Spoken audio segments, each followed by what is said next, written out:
I joined the United States Army December of 1988. I deployed to Iraq twice, came back, I was injured, returned to duty, and I deployed again to Afghanistan. So I did close to 18 months in Afghanistan and almost 3 years in Iraq. I joined when I was 27. I did one deployment in Iraq, came back, in about a year I was out. Got orders to go to Fort Sill, spent some time in Fort Sill, Oklahoma, training units to deploy to Iraq. Got orders to go to Germany. We spent 3 years there. And then I got orders to go to Fort Sam Houston, San Antonio, Texas. I was gone a lot. A bunch of my buddies that I deployed with in Iraq, they were going to Afghanistan, so I re-enlisted and went back. And then about halfway in that deployment, then I got hit by an IED. With a back injury and the head injury, I got medevaced out. And I was at Walter Reed for 4 months, and ever since then, it's been rehab and therapy. The whole mental game has just messed with me bad, and we've ran into so many problems. I decided to retire. I retired, so I went back to school. I completed my degree in 3 years. Same weekend my daughter graduated, God rest her soul. She got accepted to university that we found out, but 2 weeks later she passed away.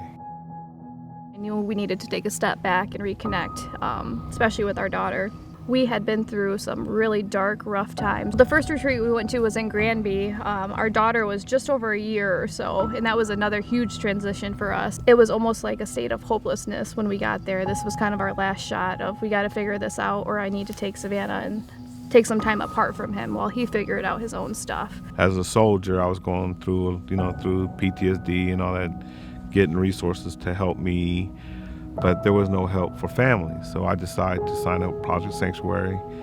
So I informed the Project Sanctuary of our intentions. It wasn't all about my PTSD, but it was our PTSD of losing a child. So when we got to the retreat, I was like, no pressure here, but this is gonna make or break. If we can get through these 5 days, we're in this. If we can't get through these 5 days, this is it for me. It was the middle of winter, we're from Michigan, but that snow, we got to snowshoe, we got to do all these outdoor activities.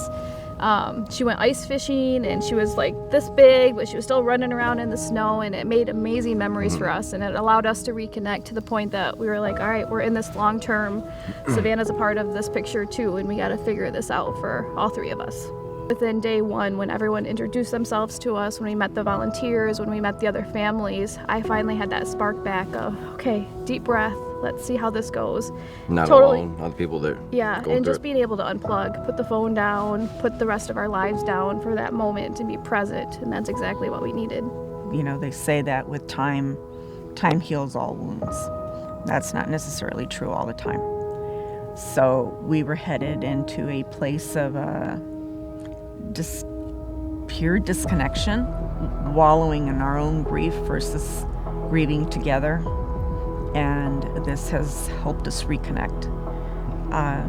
And it's special to me because we were getting to a scary place, and I feel very hopeful with the tools you all provided, especially with Michelle and Cedric, to help us reacquaint, reconnect, and move forward in a positive way. When at home, I won't think of this stuff. When I'm just at home, I'm wrapped up in my own world, and my world in my head is not good. The stuff that you do in these classes makes you think, stuff that you don't hear, and something that you wouldn't normally think of yourself. So it definitely does help me open up my eyes. It just gives you hope. They give us this positive place that we can feel safe and talk about these things. It's huge, because you feel like you're alone when you're out in the world. You come to these places and you're like, we're not alone. Holy cow, actually there's a lot of people like us. Hope to me is that you can find it within your spirit and within your soul to always strive and reach for something more than staying there in the pit of things. That's hope to me.